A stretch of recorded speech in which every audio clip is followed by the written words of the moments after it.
Hey, horror fans, Pete here from the Lassercast, and it is time for another author interview.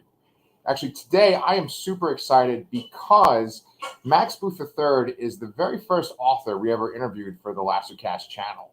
And so he is one of the co creators of Ghoulish Books, which is an imprint of Perpetual Motion Machine Publishing, right? I got it right. Okay, good.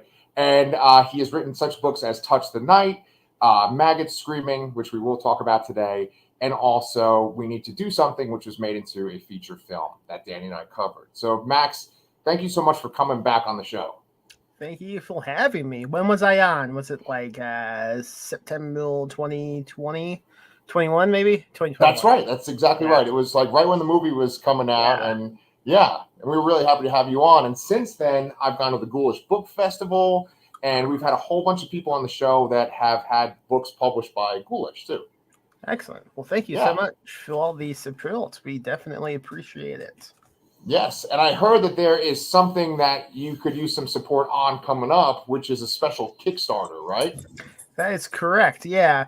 So I don't know when this episode goes live. I forget what we discussed, but beginning January 5th and lasting throughout the month, we will have a Kickstarter, which is basically a way to pre-order all the books we will be releasing in 2023 as one big package. So we have 10 books coming out plus 3 issues of 2 different magazines. So it's a pretty stressful, huge project we are trying to push. Yeah, that's awesome. Are you able to divulge like who's going to be involved, like which Yeah, authors? Yeah. absolutely. So it's 2 magazines. One is an issue of a magazine called Night Frights. It will be issue 3 of Night Frights. That is a young adult horror magazine we do. And then we will be doing 2 issues of a brand new magazine called Ghoulish Tales. So Okay. it'll be like just some creepy short stories and essays. So those 2 will be coming out in April and October of 2023. And the main books we have coming out, we have a book by Shelley Lyons called Like Real. It's a body horror rom-com about a guy who loses his hand, and he goes to a spooky goofy scientist who replaces it, and the hand has a brain of its own, and it has its own needs and desires, and soon the man finds himself competing with this hand for the love of a woman. Okay.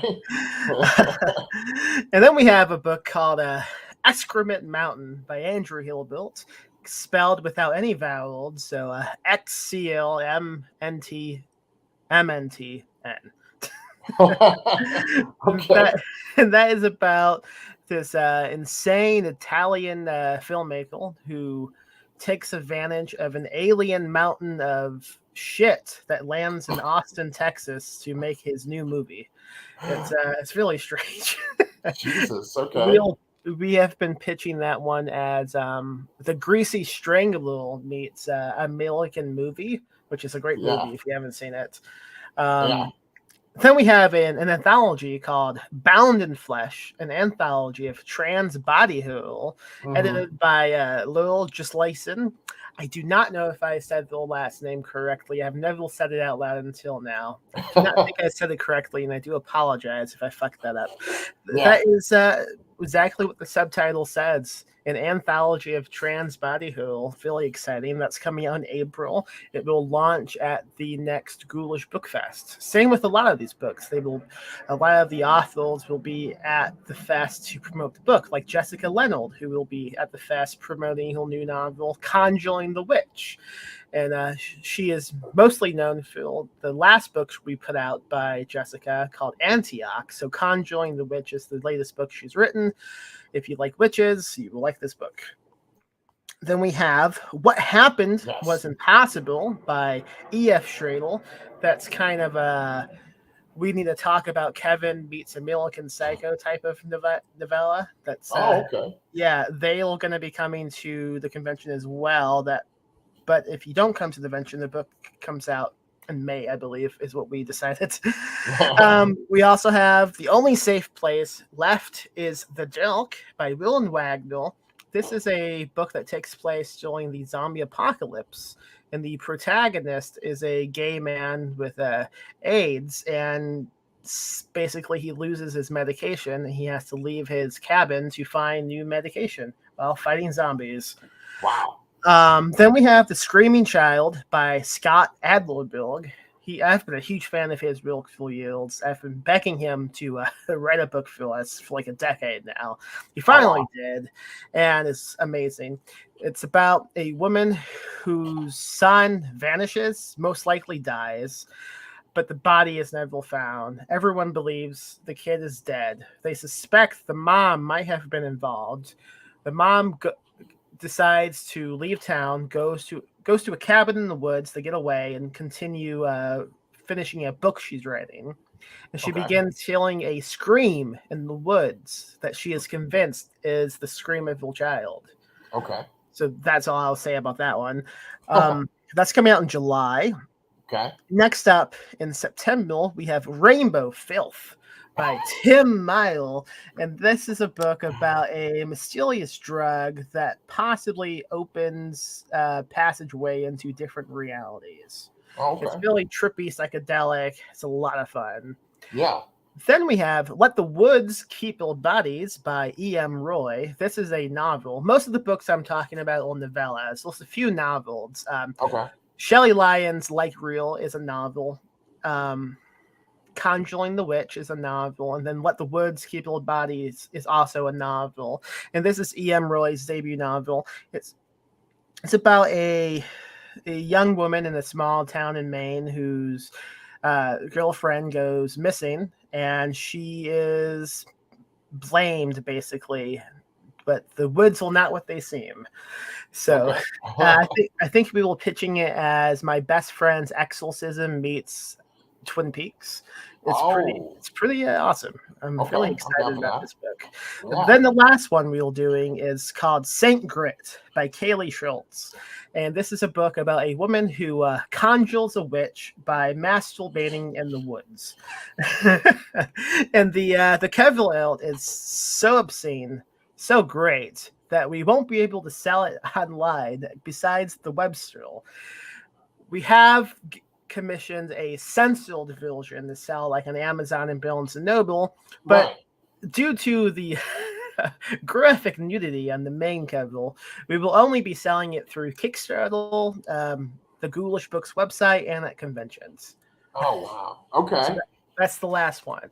So with the Kickstarter we have going on, we have a way for people to buy all of these books in one lump sum. You can do it's like $30. You get all these books. So if you do like 300, you get all the physical books along with the audiobooks, the ebooks, a big box of bonuses like metal book milks and pens and bumper stickers and all types of cool fun stuff.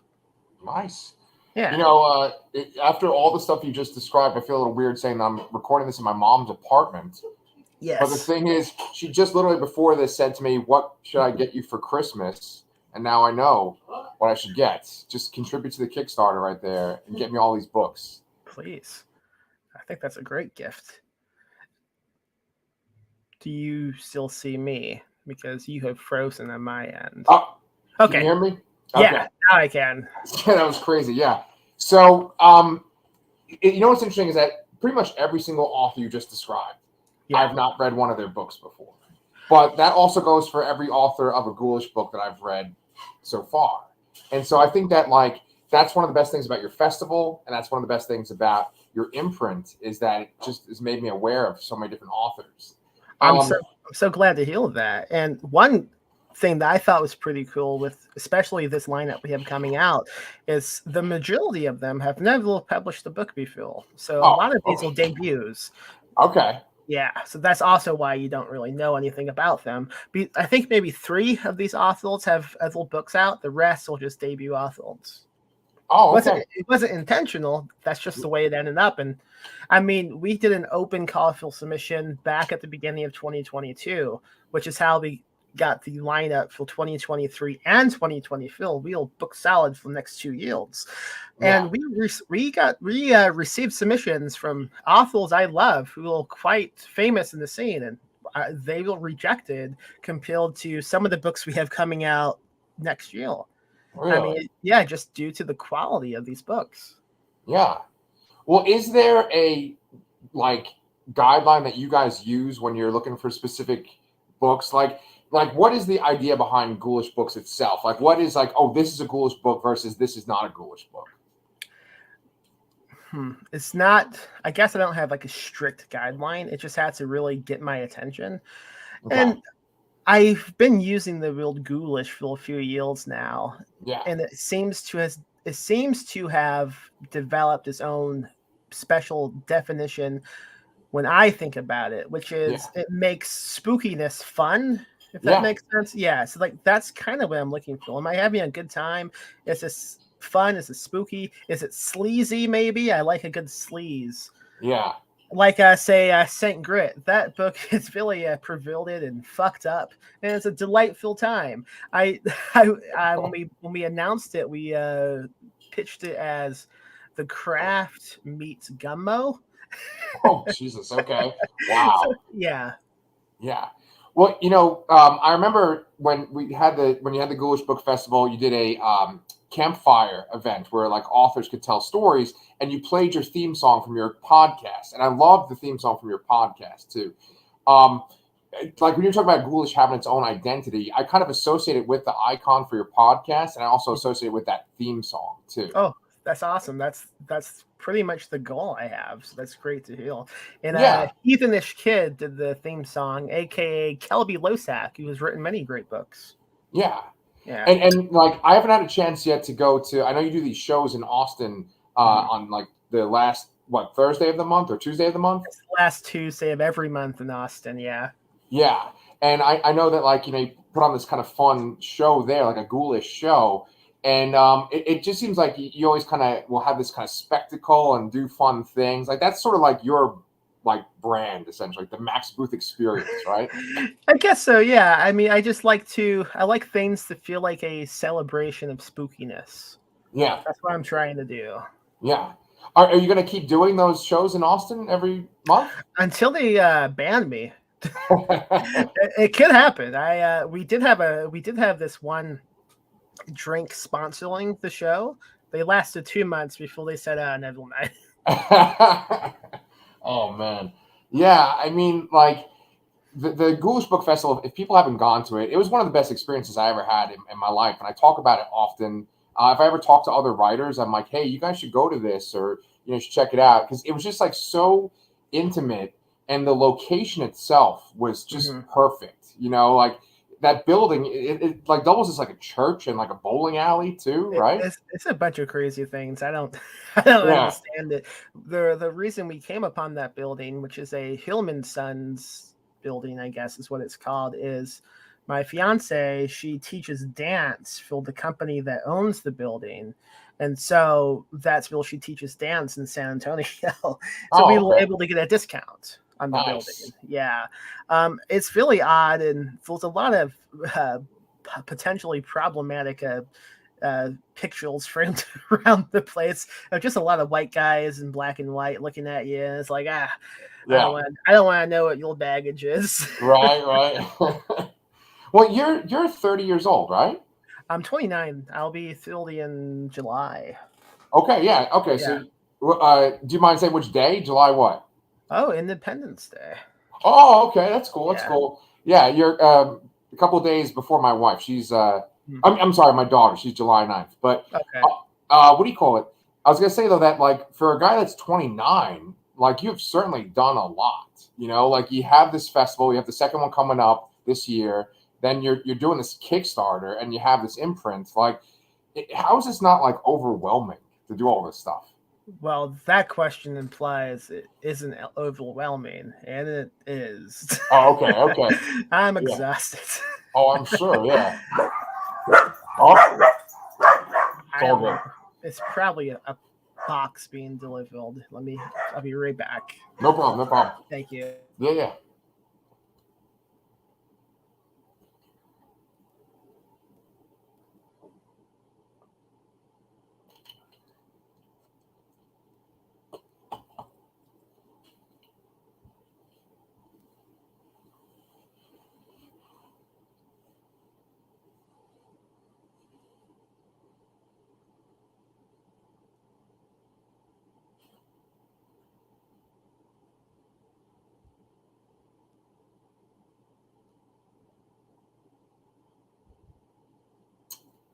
All right. It was UPS delivering a box of books. Oh, I'm sure that happens a lot at your house. It does, because we do sell a lot of books through the Ghoulish website, so we'll constantly having to restock things. Yeah. So is it like more than a full-time job, like your entire day just working on like your writing and getting books out there? Like, does it just take up pretty much like all of your waking hours? Yeah, it does. Mostly just the publishing. I haven't had a ton of time to get in my own writing lately. Yeah. Like for instance, we'll be filming this in the middle of December, and I am deep into Kickstarter prep. So the past 2 days specifically, I woke up around 8 o'clock, and I just did the Kickstarter stuff until I fell asleep Yeah. at night. Besides, like cooking and doing the dishes, I Yeah. was it's pretty intense. Hopefully, once this campaign is done, now, I was going to say I'll have some time to relax, but no, not really, because then we have to get the books out and begin promoting the book convention. And Yeah. plus, we do the show every month, and I do have books I do need to write that I am under contract to write. Well, your bride to be, right, Lori and Michelle, Yeah. right? You guys are going to get married at the next Ghoulish Book Festival, right? Yes, because we Yeah. don't have time to do it any other time. Right. Right. It's like, why don't we just combine these two events? Yeah. Two birds with one stone. I like that. But like, is it because like is she like super supportive? I know that she's essentially your partner in this, but is it like Oh, yeah. you two just kind of sort of just feed off each other essentially, like with your excitement and enthusiasm? I think so. Yeah. I mean, the company doesn't exist without both of us. Right. Because I would say just because I do more social media stuff than she does, I've become the face of it. But Sure. she's the smart one who doesn't really give a shit about social media. I Yeah. I wish I could also be like that. Yeah. But Ditto. I mean, I do the public stuff mostly, and I do the editing and a lot of the promotion. But she designs the insides of every one of these books. She's filmating them all. She is handling all the budgeting and royalties. She's definitely the CFO, I guess you would say. So she's the responsible one. Right. Right. Yeah, I wouldn't know how to do any of that. Yeah. When it comes time to deciding which books are going to be published by Ghoulish, is it a joint decision or is like one of you the final say? I typically read the book slush myself, and I Okay. will compile a list of the ones I definitely want. But if there's any that I'm on the fence about, like say I want to do both of these, but I know we can only do one, I'll have Phil read them both and make the final decision. But pretty much I decide with the books themselves. But when we do like magazines or anthologies, it's pretty evenly split and balanced of how we decide on the final table of contents. Yeah. Well, when I think about the Ghoulish books that I've read, I think about the very first one that came out, which was Below by, oh shit. Little Hightail. Wow. Yeah. That's bad because she's like one of the few writers that actually like consistently writes to me on Twitter and shit. But like, no, she's awesome. I love Laurel Hightower, and I interviewed her on this channel too. And so I interviewed her, and I interviewed Danger Slater, who did Moonfellows, which is another Ghoulish book, right? And I was trying to think like what is similar among these two books. And I know that you said that you want to essentially be entertained. You want something that is potentially sleazy or like delightful. But then I was thinking that you've also said before that you enjoy like kind of like isolation horror, like where it's like few people, right? And I was thinking that with Below and with Moonfellows, it essentially is about being alone for the most part, both stories. Mm-hmm. Absolutely. Yeah. I mean, the two stories are so different in like tone and subject matter, but like I think that core concept makes them similar. I would say so, yeah. And they look extremely different. And something else I would say that does influence about what we want to publish is also the author themselves sometimes has like something to do with that. Like Dangel Sladle is someone I've read a lot. I know he's a lot of fun to hang out with. I know he hustles his own books. I know he is consistently a good writer. So, like, if he wants to do something with me, it's like well, yeah, obviously I want to do something with you as well. Yeah. It's gonna be a good experience. Yeah. Yeah, he was a real pleasure to interview, and I just think he's a fun guy. He's Mhm. he's kind of like you, like both of you guys have these presences on Twitter where, like, I think a lot of the stuff you post is real funny, you know? Oh yeah. Yeah. But then I was gonna say that there's another book that you were talking about recently, Perfect Union by Mhm. Cody Goodfellow, and that book had been out of print, right, from a previous publisher, and then you guys Yeah, like brought it back. I think it came out in 2010. Yeah. Yeah, and we just put it out, and it's one of my favorite Cody Goodfellow books, coming from a guy who is consistently awesome with anything he puts out. He has a pretty hefty um, publication history, I would say, and I haven't read all of the books he's put out, but I've read quite a few, and I think Perfect Union is maybe my favorite one of his. And the reason we ended up reprinting it was I had just uh, like read reviews of the book, and I thought this sounds awesome. I would love to read it, but it was out of print. So I emailed Cody and I said, "Hey, can I read that? Do you have a copy of it I can read?" And then in parentheses, I think I said maybe we could reprint it. But I mostly just wanted to read it. Yeah. And so, that's the first book of his I've ever read, and Yeah, I just loved it. And I did a little research on him, and he was talking about his book, The Flying Nun, and that's yeah, another book that you guys put out as well, right? yeah. We've done two of his books, and those are the two. Yeah. And so essentially, like that one, if I heard the story right, it's that an artist put out that picture that's the cover of the book, and he's like, "What would I title this?" And then Cody wrote "The Flying Nun," but spelled it None. And Mhm. then you essentially like reached out and was like, "I got the rights to this, right?" Is that how that worked? Yeah, I went and bought the cover, the artwork from Matthew Reveal, who did it, and then I DM'd Cody and I said, "Well, I bought it. Now you have to write this book," and then he did. Holy shit!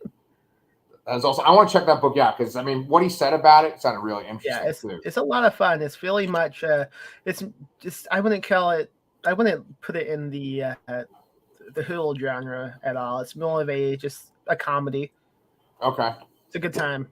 If you like Angel Sladle, you will like The Flying Nun, I would say. Okay. Well, that sounds like I will then. Yeah. So I wanted to talk about your own writing then too. Okay. I just read Maggots Screaming, and I have to say that I'm going to make a top 10 list for 2022, and I want to put Maggots Screaming on it. I love Maggots Oh, Screaming. well, thank you so much. Yeah. I mean, you talk about it being a good time and it being funny. Maggots Screaming is hilarious. But besides that, I also think that it has like the most unique starting premise I think I've read in a long time. And so I don't ever want to like spoil books when I talk about them on the channel, but I don't think I've ever seen something like the initial supernatural element that you have in your story. Like essentially Yeah. what drives the whole story is based on this one incident. And so are there any other books that are even like that? Probably Dangel Sladle's books will similar, I would say. Like He Digs a Grave, I think is the title. Impossible James. A lot of his books have those type of uh, bizarro concepts. I would recommend him. Carlton Melick the Third. He Yeah. has really good books that might be kind of similar. So those two authors, I think I would Yeah. recommend. Carlton Melick is sort of like a influence on you, right? I've only read a few of his books, so I Oh, wouldn't okay. say that. But yeah, I wouldn't call him an influence, but I mean, I'm a Okay. fan. Absolutely. Yeah. Because that's all this idea of like bizarro fiction, which you would label Maggot Screaming as bizarro fiction. I think so. Yeah. Yeah. Yeah. Yeah. Absolutely. Um, so I mean, the characters in it are great. I love Dylan and his dad, and especially Andy. And I was gonna say that, like, the book starts out where they're in the yard, and it's this crazy Texas heat. And I know that you live in San Antonio, and I live in the Austin area, so we're not too far from each other. Yeah. But the references that you make to Texas, I just love it. Like, you talk about how hot it is here in the summer and how brutal the sun is. And I was wondering, did you get the idea for the story, like being in your yard? Yeah, we were digging up an old Gildan so we could replace it. I was with my fiance and her son Dylan, Yeah, and I just kind of said to him, "Man, what would happen if we found a body in this thing?" And he right. thought that was like a strange thing for me to suggest. And then I leaned closer and said, "What if the body was you?" And it just continued spiraling in my head from there. Just one thing after another. Yeah. It's just such an awesome concept because, like, I'm sorry, I've seen so many things like over and over again, but that was such a unique idea. I really love that. And then, like, as the book goes on, the main characters have to kind of like figure out what the hell's going on, and Yeah. it takes them to a body farm. Mhm. And now you said, because here's how I listened to it on the Ghoulish podcast, like in Mhm. installments, Yeah. and you mentioned body farms. You said that you could research them. I didn't want to end up on like a list, so I didn't research them. But Okay. like, what's the deal with body farms? Like, can you tell me about them? Yeah, I mean, I think I tried to explain what they are in the book, but there's one in San Marcos at the Texas State. That's the one the book takes place at, although I renamed it so I wouldn't get sued. Yeah, It's basically you can donate your body to these places and they study decomposition. So they leave the body out in different scenarios to see how they decompose. Like, this body decomposes differently in sunlight compared to out of sunlight, and so forth. The one of the main reasons they do this is to help cops to determine like a time of death, yeah, because if you find a body at a certain time and it's at this stage of decomposition, then you could calculate how long it's probably been rotting and so forth. yeah. It's just pretty fascinating, I think. Yeah, I mean, that's the whole thing. That's the reason why I was even asking you about it because I was Yeah. like, wait, is this real? Like, this Oh is yeah. legit. So what you described in the book is the reality. I mean, I haven't been on one. I haven't been to one myself, but Yeah. I definitely exaggerated probably some of it. Oh, okay, okay. um, Yeah. I mean, if you have a specific thing in mind you want to ask me about, I can tell you if I just made that up or not. Yeah. Um, I mean, no, honestly, I didn't know that they just like leave them out there to rot. Oh Just, yeah, I mean, yeah, I don't want to spoil one yeah. part of the book, but So yeah, so they do leave them out to rot. Sometimes they leave them in these cages so animals can't get to them, but sometimes they leave them out to see how they decompose with the animals. oh, It's crazy. I did reach out to the one and by us to yeah, see if I could come out and walk around when I yeah, was writing the book, and the guy emailed me back and said that would be disrespectful to the specimens they have. I yeah, thought that's rude. yeah, right. I mean, they're already rotten there. Yeah. Yeah. So, you said when you were, hosting when you were playing the installments on your show, on your podcast, that you thought that this audiobook version was the best version of the book. And let's see, I just need to get the author, the narrator's name. John Wayne Caminelli. John Wayne Caminelli. That's right. Yeah. So John Wayne Caminelli, you said that he did such a great job, and I completely agree.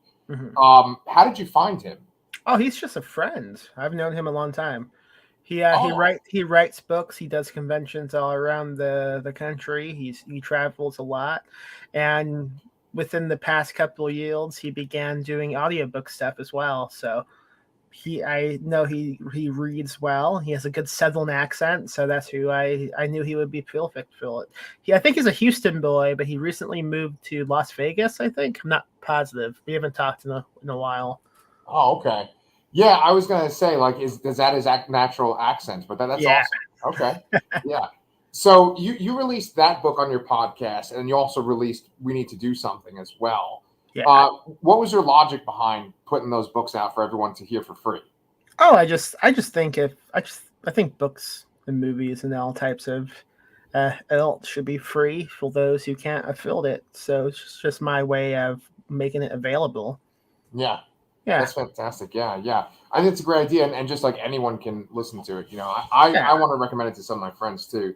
and not like Danny, who you've talked to before on this Mhm. channel. He just pretty much listens to audiobooks, and so like I think I can get him to listen to it too. I was going to say though that you have another book coming out in March, right? Abnormal Yes. Statistics. Now you shared Abnormal Statistics with me, but I haven't finished it. What I will say though is that I started reading it and I was absolutely digging that as well. It comes from a very personal place, right? Yeah. And so it reminded me of a Q&A that you were doing where one of your fans asked you, how did you become such a good writer? And you kind of told your backstory of your writing experience. And, I'd be kind of honored if you would mind sharing it with us. I thought it was almost like an origin story. Yeah. When I was a kid, a little after I was 12, we lost the house that we lived in and we moved into a hotel.